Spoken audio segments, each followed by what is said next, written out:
one of his articles, and I sent him an email. I said, thank you for the insights of this article. And he was very astute in making his points. And I said, this is great, the man's approachable. Then I found out he's in Torrance. And when he was in Torrance, I go, oh, great. And then from there, I was a little more involved politically, and I began to read a lot of his writings. And I said, this man knows what's going on. He has a great deal of insight and forthright statements on what he has his points to be. On top of that, he's the field director of the International Pro-Family Group, MassResistance. In his spare time, he's a writer and commentator on topics timeless and timely, political, cultural, and eternal. He's a lifelong Southern California resident. He currently lives in Torrance, of course. He contributes to websites called townhall.com, barbedwire.com, American Greatness, and that's great. You can pick them up and read them in any different locations.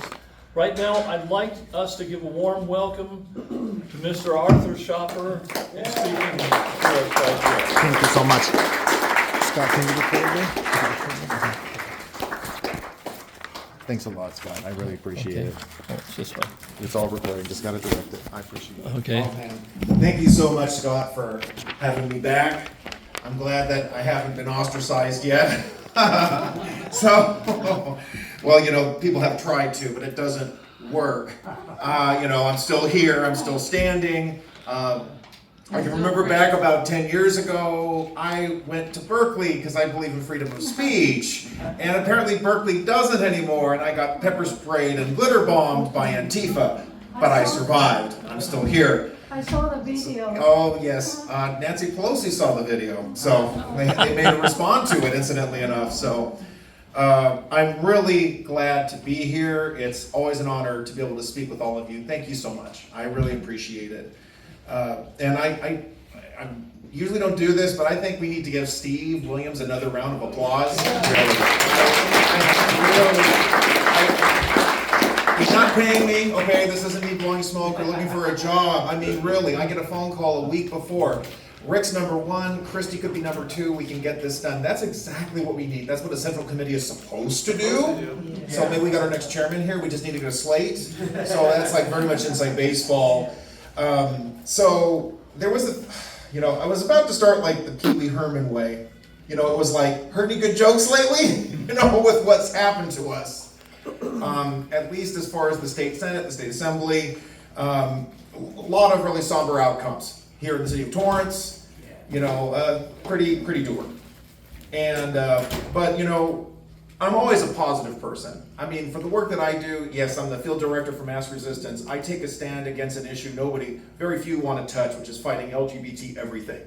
You've got even the Republican Party, there's some caving going on. And the Democrat Party is completely a cult to this perversity, and we have an entire country north of us where it's the state religion. I'll mention that briefly, how that's such a terrible thing. But I've taken a stand, we've had our wins notwithstanding, even here in California. So I'm always looking for the silver lining. I want you to say that with me, silver lining. Silver lining. And you know what? I could find silver linings, even with the outcomes we saw, for better or for worse. And that's kind of like a silver theme, if you will, for what I wanted to share today, because there's a lot I wanted to cover. Scott and I go back and forth over the past few months. So I talked about silver lining, right? And I said, well, I've heard that phrase so often. Where does it come from? And I was really surprised because I thought it would be some kind of generic phrase, but it's in John Milton's poem. John Milton, the big-time English poet, wrote like the great epic poem Paradise Lost, but it was in a smaller poem called Comus. It was a poetic allegory about the triumph of moral integrity and divine grace over vice and deception. But the vice and deception part really describes the Democrat Party, describes Sacramento really well. And the key verse was I deceived, or did a sable cloud turn forth her silver lining on the night? So picture a really dark cloud, really dark night, and then there's that silver lining that bursts through. Even if it's really dark, you can rest assured that either the moon is shining or the sun is shining, because there wouldn't even be clouds if there wasn't a sun to begin with. You always have to remember that there's a lot of light to find, even if you can't see it right away. So I might as well just my thoughts, and I've been writing about all these things, thanks God. I also write for American Thinker. That has been a huge opening for me. I had to knock on a lot of doors for that. American Greatness is huge. I've had other websites starting to share what I write. It's been really exciting. It's given MassResistance a big audience as well. So the worst of the worst to me is obviously the state Senate and the state assembly races. Hey Jessica, I voted for you. I was so glad to vote for you. Thank you for sticking in all the way for that fight. Absolutely. But let me start with the state Senate race. I think Rick's idea was brilliant. The only way you're going to win is you got to have two. There's nothing to dispute that. I don't think there's any problem there. Christy Irwin had one. She had the name ID. Rick, you've had name ID. And we had to get two. Either two or nothing. So I'm not completely disappointed. Either we were going to get two or we weren't going to get any.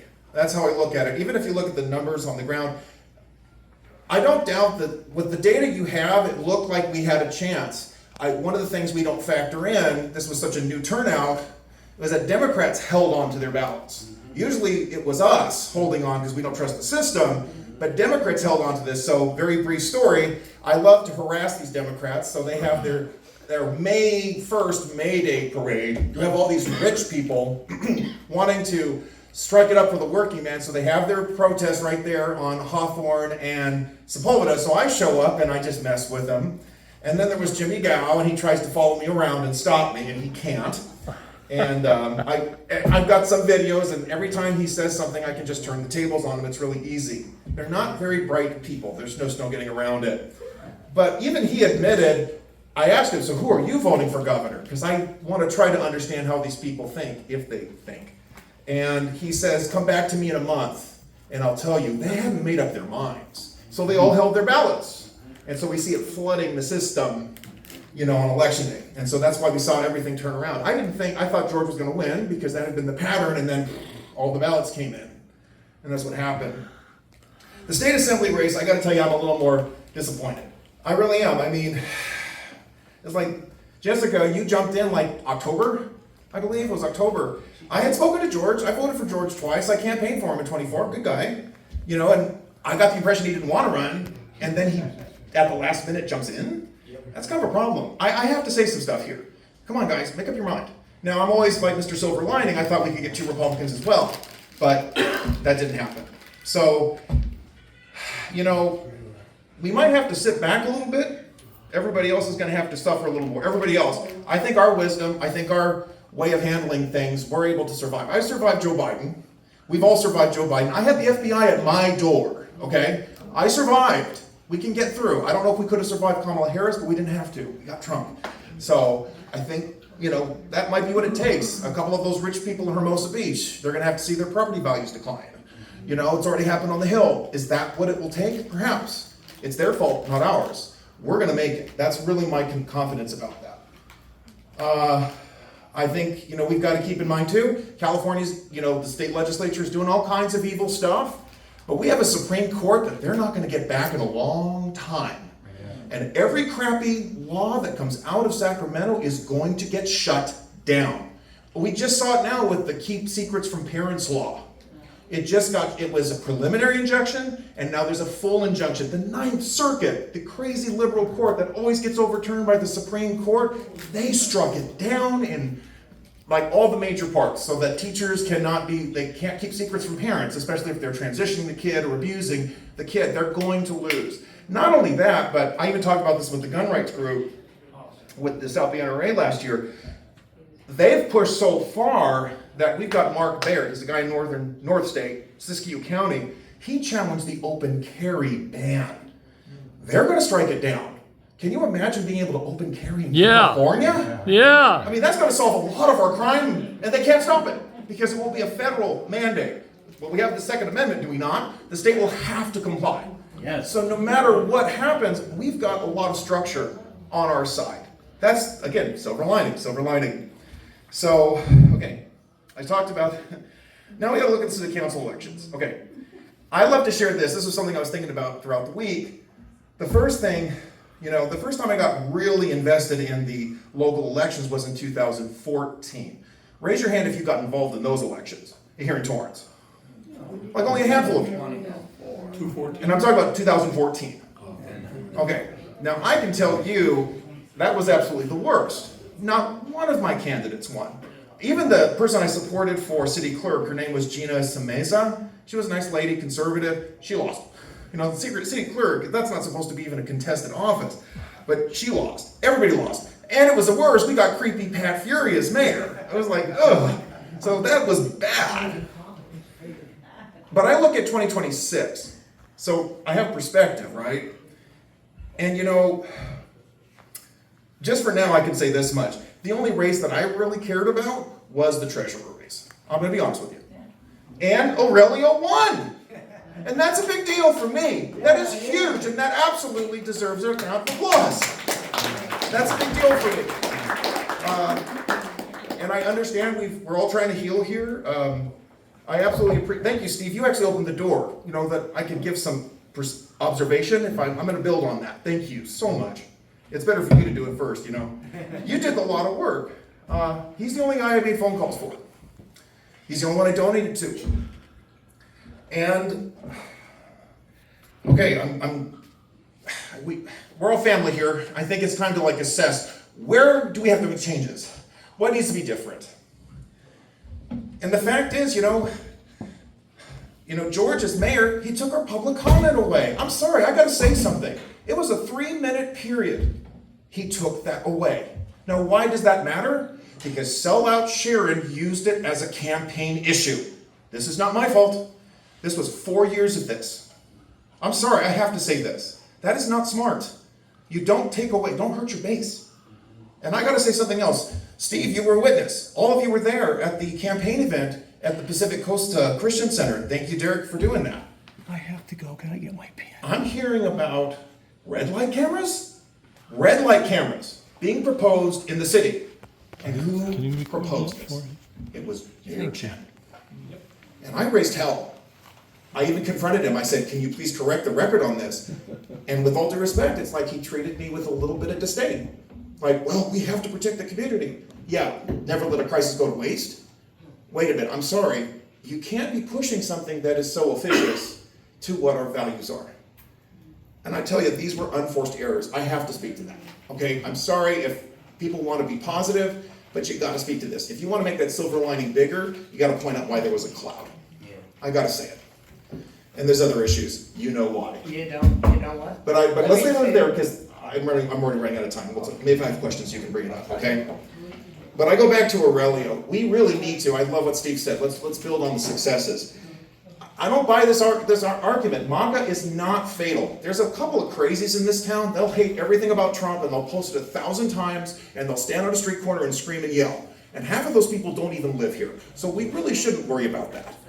Aurelio was unapologetic about his values, but he kept his promises too. That's really big. Even locally, you gotta keep your promises. You don't betray your base, you stick to your guns. And that's what Aurelio did. And that's what we need from every Republican. That's what, can we get done, guys, please? Thank you. So that's really key to me. It's a little negative, and you know what? I'm gonna say it just because I appreciate you being here. Aurelio was the only guy who stood for me when I had filed my application incorrectly and I was unjustly disqualified. I need to say that. And you gave me the courage to talk about it right now because you came up to me. And I'm sorry, guys, if you don't know the story, I won't draw a lot of time out of this, but George and John threw me under the bus. That is not how you treat your base. I'm sorry, I gotta say it. I have to say it. This was a smaller margin. This is not a MAGA margin that he lost by. This is, you didn't back up your base, you didn't keep your promises, and you didn't respect the voters. I'm sorry, we gotta say it. So, I hope that our next mayor, because I don't think sellout Sharon, she has to last 4 years. We don't have to put up with her. You know she's a puppet, she has no integrity, she has no character. this woman will be easy to push around. I really believe that. That's my view. Now, that's about as slim as the silver lining. I want to make it as wide as I can. We are really in good shape, folks. I think I know we're going to keep the Senate. That is like that's a bunch of media propaganda nonsense to try to stir up the Democrats. They are not winning the Senate, folks. In fact, I think we're going to keep our margins, 53-47. I think we're going to win that seat in Michigan, which is like unheard of. That'll be huge. Mike Rogers, not perfect, but he's going to win. I really believe that. They're going to get a Muslim who is tied at the hip with terrorists. And even Michiganders are fed up with it. Come on, Rochelle, this is good news. People are waking up. Act for America, the work is working. Maybe we can hold it in North Carolina, I don't know. But it's the House, I really believe we're going to hold the House. I am partially confident. This isn't pipe dream talk. One metric showed 213 safe seats. That's huge. We only need 5 more. We've got the majority. So right away, that should really brighten your outlook. No matter what happens here. We have the feds. When I was going back and forth with Jimmy Gao, I'm like, you guys, what are you complaining about? You control everything. And then he pushes back, well, you have the federal government. Yeah, we do. We do. And President Trump, man, he is just exceeding expectations, is he not? And California has no choice. They're going to have to bend the knee at some point, especially when it comes to whether rebuilding the Palisades or securing the border, because I hate to think, but there's probably going to be another fire, and it's going to be ugly. I hate saying it, but I can see it happening, especially with the results we just saw in LA City. So, redistricting, Trump has really we have a future that's on our side. We really do. California, we're behind the curve, but there's a chance. And don't lose sight of that. And the other thing too, going back to 2014, the local elections were absolutely terrible in Torrance. But that same year, we won 9 U.S. Senate seats, we expanded our majority in the House, and we set the stage for Trump. So it was huge nationally. So I always look at that. If it really goes bad locally, we're going to do really well nationally. That's just my view. There's my silver lining right there. So take that with you. Let that encourage you. I look at President Trump, there are things that I've learned in my work with MassResistance. We don't appreciate the amount of good he has done. I am so sick and tired of people are complaining about the Iran stuff. He had to do it, folks. This is not Bush. It had to be done. In fact, Bush should have gone after Iran. That was the problem. Israel said, don't worry about Iraq. It's Iran that's the problem. Well, Trump's doing it. And Trump is right. We have Hezbollah operating in this country. Don't believe this nonsense that we don't have Hamas or these other Islamic groups here. The garbage I keep hearing from people. Well, it doesn't affect me. Oh, yes it does. Those PLO protests, they're connected with these foreign influencers, these foreign terrorists, for example. So that's the worst of it, and he's doing the best he can. But here's something else. The work I do for MassResistance, because I'm going after LGBT everything, right? Our headquarters is in Massachusetts, and they have LGBT commissions, and part of my work is I have to infiltrate and listen in on what they're talking about. And so they had one of their commissions at the beginning of this month. And everything they talked about was obviously, Trump, can we keep it down over there, please? The noise is really loud. Thank you. Because you're going to like to hear this.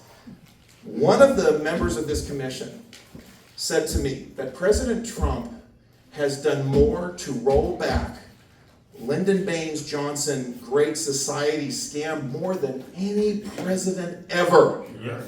Everything, the welfare abuse, the Medicaid fraud, the border issues. That Great Society, I think that LBJ is the worst president we've ever had. Worse than Obama, worse than Biden, worse than Buchanan, worse than Wilson. He was the guy who opened up our borders, the guy who put everybody on Medicare, who created riots in all the urban cities. And Trump has taken a sledgehammer to all of this. Now, they were sad when they talked about it, but I was celebrating. And they don't want to talk about this because that's been their project. LBJ controls everything, right? The whole federal government steps into every facet of our society, of our lives, and Trump is cutting it off at the knees. He's not getting enough credit. Even I was stunned. Ronald Reagan had created a DEI program. You know, minority health. It's a DEI program. Ronald Reagan? He's supposed to be our champion, right? Even he stumbled. Trump cut his program, even cut that one. This is huge, folks. We are seeing a cultural shift, and Trump is getting it done. Do not ignore that. And of course, we know the illegal population, it is declining. Don't buy the garbage. They're saying, oh, nobody's getting deported. That is a lie. The numbers are going down. Rent went down in LA City. You know the population is leaving. Yeah. Legal and illegal. So don't buy the garbage. The other thing too that it just like really covered up, not just a silver lining, but like the cloud became silver. All the Europeans who are visiting our country and how much they love America. Blowing aside all of the fraud and the propaganda that our country has endured for decades, they've come here. That is generational, folks. That is a huge shift. They've even come to California and they're like, wow, this place is better than where I live. And this is not the best state to be in. And it's still better than wherever they came from. We must not ignore this. Now, I've talked about silver linings. Now I want to talk about the silver job that I'm doing, because I know that was the key thing that Scott always wants me to talk about, and it's with mass resistance. Mass resistance, we are still pushing back against this perversity. We have enjoyed the support just on a principled level from the president. And it frustrates me to no end. You know, I know Scott was sent as a gay guy. You know what? Most people don't, because he doesn't shove it in your face. Isn't that nice? Yeah. And he does a really good job as treasurer. That's what needs to be happening. I don't want to hear about your sexual proclivities. Just do the job. And we're seeing that. Trump took away Pride Month. He replaced it with Veterans Month. Cutting all the funding, going back to that Massachusetts commission, they whined and they moaned and they mourned over all the money they're losing for gender-affirming care. President Trump is cutting it off at the knees. And not just for kids, but for adults as well. Because that's the real fight, folks. You can't change your sex. Nobody should be allowed to. No woman should have to tolerate a man walking into her bathroom, walking into the locker room. This shouldn't just be about kids. It should be adults, too. Don't make me go along with your lie. And they have pushed this into every facet. The Secretary of State, you can't change your sex on your passport. If you're going to push this garbage, don't come into this country. That's what I've been looking for. They took away the pride flags. Kath Patel has cleaned that out. I hope to God he fired those 2 FBI officers that came to my door. Let's see. I haven't seen them since. Let's put it that way. So that's a big deal. On the ground, in the city of Redlands, we've been working really tightly with the parents in the Redlands Unified School District. They have a good school board. They get a little wavery sometimes, so we've stepped up. We've helped the parents. Steve talks about organizing. That's what we've been doing in the city of Redlands, pushing back little by little. They're introducing policies to roll back, to push back against all of this nonsense. They have their own local hate group. It's called Together for Redlands. We have fought back. We have pushed them back. We have scared them off. Because that's the real thing that we find that a lot of parents need. How do we handle these abusive, bigoted activists? Because they do organize better. You have to push back. You find out that they're bullies that are really easy to push once you stand up to them. It's very easy. We've taught them how to do that in Redlands. This is something else. This was such a shock even for me. Scott really points this out. This has been so exciting. Yes, we're an international group. We have foreign countries that reach out to us for help. We were in the news a lot in the last couple of months. There's a country in West Africa called Senegal. It's a French-speaking country. I was a French teacher. Je parle toujours français. Je peux causer avec eux. Je peux discuter les choses avec eux. It was a little difficult. I had to get my practice back. But they couldn't speak English. So I did the best I could working with them. Laissez le bon temps rouler. Exactement. Merci beaucoup. Oui, exactement. Even in Louisiana, the French is coming back. The governor speaks. Très bien. Monsieur Long. Mon Dieu, monsieur. So in Senegal, it's a majority Muslim country, and they ask for our help. We want to stop this agenda fully. Now, people panic sometimes because they're passing anti-sodomy statutes. Here's the deal. You have to have that framework so that you can stop the kids from being abused, so you can stop it being pushed in the public square. And that's what they wanted to do. They don't want to promote it, they don't want to normalize, they don't want foreign entities coming into their country, pushing this. And sadly, it was mostly American, under the Biden regime, under Obama. We helped them pass one of the strictest anti-sodomy statutes in the continent. They gave us the credit. They said mass resistance helped us. And it is stunning, and it's very gratifying to know you have all these LGBT groups absolutely panicking. This American hate group, they're taking over the continent. And I said, yeah, we are. This is so exciting. And Brian wanted to sit, he's the president of Mass Resistance. He sat on it for a few months, wanted to wait. And we have, even to this day, we're still reading about this American hate group for the Southern Poverty Law Center. They're going into Africa. They're pushing back on LGBT, this and that. And I said, yeah, we are. That's right. We're not putting up with this. Africa should not follow the same fate that the West has fallen to, which is recovering from. Yeah. It is recovering from. We help people in Ghana to do the same. We worked with a gentleman who was forming schools, forming groups in the schools to push back on this LGBT perversity. We've worked with a pastor in Kenya who has been teaching kids how to not only resist it, but to sound the alarm when it tries to come in, because it's the NGOs. A lot of kids are very poor in Africa.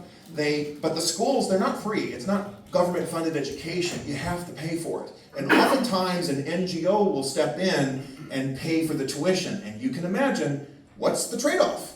They're supposed to go to Saturday education classes hosted by these NGOs that talk about all kinds of sexually destructive nonsense. Sex ed, safe sex supposedly, they start talking about gender identity. This is how they're trying to get into Africa. And we've been exposing this stuff. Niger has followed this. We didn't even lift a finger. Niger just saw what was happening in Ghana, what was happening in Senegal. Now they're doing it too.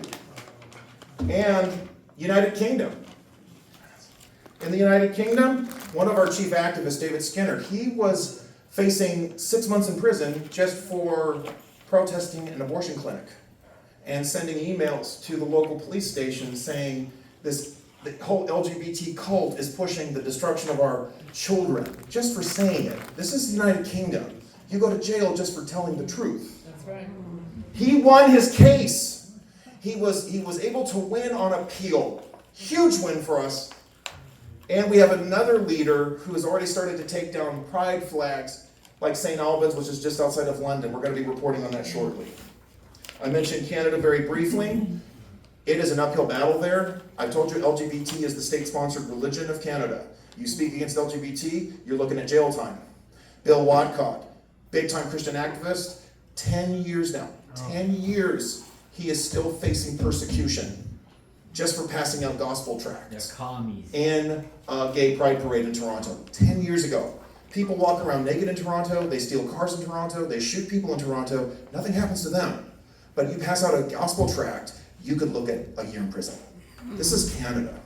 And we've been following this case. No one else is talking about this, but we are. We've been following this ever since. Please keep them in your prayers. I am really glad, and I just wrote about, we saw what the San Francisco Giants just did. They took a stand. Public officials are doing this. Every one of us should build on that courage. Mass resistance, we're winning this fight. We're helping more to do it. So I went from silver lining, I guess you could say, to a silver cloud. That's the attitude you should have. There are more victories to come. Don't look at the setback before us. 2014 was bad for Torrance, but we did so well at the national level. Then came 2016. We did even better. There's victories to come. This is a setback, but don't let it hold you down forever. I really appreciate the opportunity to speak here. Thank you so much, Scott. I appreciate it.